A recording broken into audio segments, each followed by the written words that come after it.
கடைசி வரைக்கும் அது நிறைவேறாமல் போயிடுச்சு. இன்னொன்று, என்னுடைய கல்யாண விஷயமும் ரொம்ப ஆசைப்பட்டார், ஏற்பாடு பண்ணார்.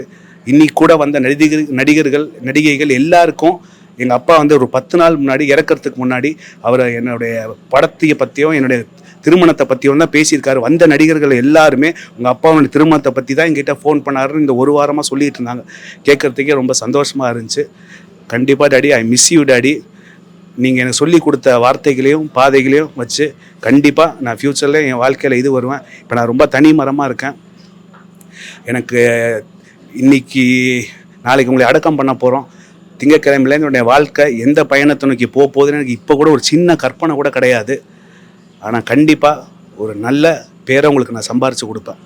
Miss you daddy. இன்னொன்றுப்பா, சத்தியமாக, அதாவது என்னுடைய கையில் உங்கள் உயிர் போனது உண்மையை எனக்கு கிடைச்சா அது பாக்கியம். அது இது யாருக்கும் கிடைக்கல. அதாவது குடும்பத்தில் இருக்க யாருக்கும் நான் தான் உங்களை தூக்கிட்டு போனேன். கண்டிப்பாக உங்களை பொழைக்க வச்சிருவேன்னு நினச்சேன். எவ்வளவோ முயற்சி பண்ணேன். என் குடும்பத்தில் கூட சொன்னாங்க, ஏன் முயற்சி, என்னால் முயற்சி நான் பண்ணிட்டேன்.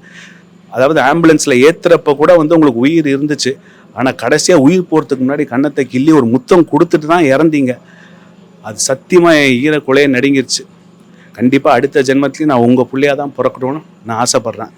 நீங்களே வந்து எனக்கு கல்யாணம் ஆனால் என்னுடைய பையனாக வந்து பிறக்கணும்னு நான் வேண்டுறேன்.